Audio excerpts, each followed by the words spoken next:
Coach Smith out here a second ago, and he's been talking about separation week. And how do you manage the emotions between now and then when you hear those type of things? And you got a few weeks until kickoff.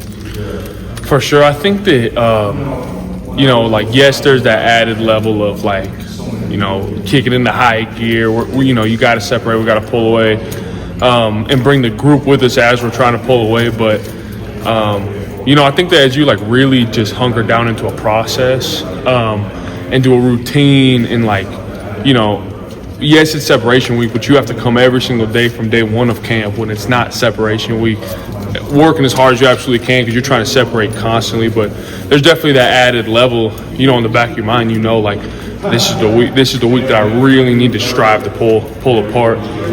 But obviously still pull apart as a group, as one of us is trying to strive to pull apart, we want us all to be together moving in that same direction. Right. Obviously during the season too, you get that. How do you keep guys from letting this be the be-all, end-all? Right. And knowing that, hey, week one, you can still do the same thing, you can still make up ground. You just got to put the work in. For sure, yeah. I think that it really just comes down to, when you have that implemented process, when you have that, yes, this isn't the end all be all. We know what we're working towards, and what we're working towards is greater. And we're making a big push here, but we're going to continue as a group to make a big push the whole way through. And that just starts with being competitive with guys in the room. I mean, there can just be no complacency in the room at all. 1 week, Rue might be really feeling it at practice and rolling and going. But that needs to push and motivate me to go and get after it even more. And we just need to continue to have that constant competitive battle with each other. Why did you start playing defensive line? Why did this position stick out when you chose it? I think when I don't know, I was probably just a fat kid. I'm just kidding. But I don't know, my dad, he always just loved the D-line, and he was my coach growing up, and that's kind of just what he trained me in. I just fell in love with the trenches. I feel not to be that guy, but real football's played in the trenches, and I just love it. Does your dad play too? He played high school ball, but nothing anymore. But I mean, he's a big football guy. He loves it. So. You've seen quite a few coaching staffs during your time in college. What stands out about Coach Larkin? One, he's just a family-oriented guy. He's really just genuinely a great person. And as far as coaching-wise, he's just so detailed. And he won't skip over anyone. Everyone's getting that same detailed, high energy, loving coach every single practice, every rep, constantly. And he's and when we get into the film room, he just breaks it down. He's very meticulous with how he breaks stuff down. Stuff that I may not have seen in the past. He's gets to open my eyes up to that, and he's just very detailed in it. How is the depth of your room right now compared with some of the other stops? I mean, we're rolling depth-wise. We got people to roll. This is probably the deepest room I've ever been a part of.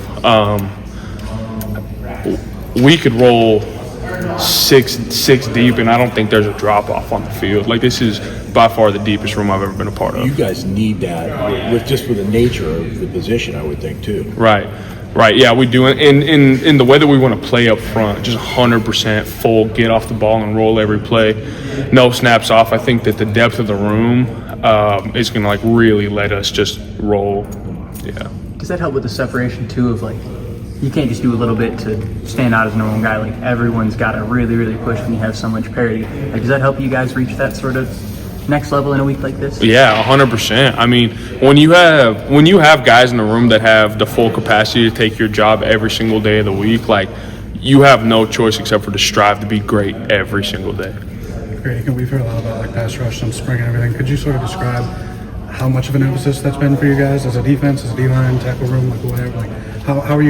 How's that message being delivered, I guess, if you get what I'm saying? Yeah, no, I mean, there's been a huge emphasis on pass down, third down, just pass rush, just we're really just trying to mold our defense to where we know last year they could stop the run. That was a huge thing they could do, but this year it's more than just stop the run. We're going to stop the run because we're excited to get to third down because we're going to shut everyone down on third down. And they've been hammering that. We've been running at home, and I don't know if you guys been out to practices, but the third down defense looks really good.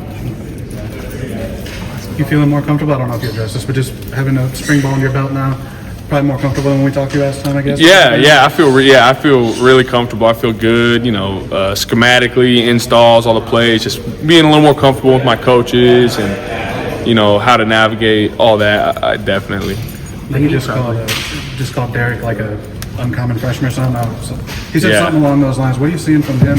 You've seen freshmen come in and how difficult that position is for young guys. What are you noticing from him? Right, like he's got a motor for sure. He's probably one of the highest motor freshmen I've seen.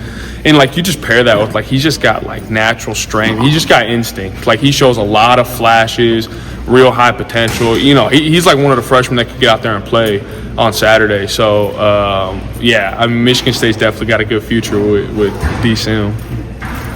You talk about laying his attention to detail. What are some of the things that he may be like sort of located in your game that you feel like you've improved upon thanks to his coaching and his attention to detail?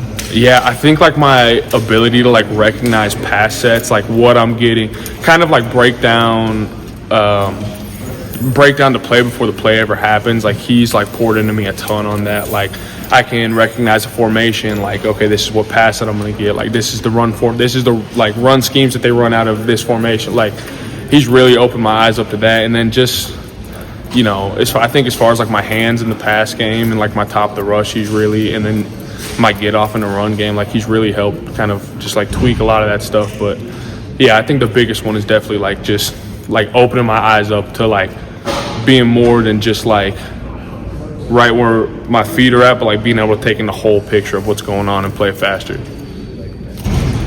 We've talked to a few offensive linemen so far this camp, and they're really motivated to improve this year. What are your impressions of the offensive line so far, particularly those interior guys that you're going up against? Yeah, I think even from the spring they've taken a huge jump. I think they're good. I hear a lot of guys say that they've improved a ton from last year. They compete, like they care about every single rep that they take. And even from the spring they've taken a big jump. Like that's a good competitive, like gritty offensive line that we have.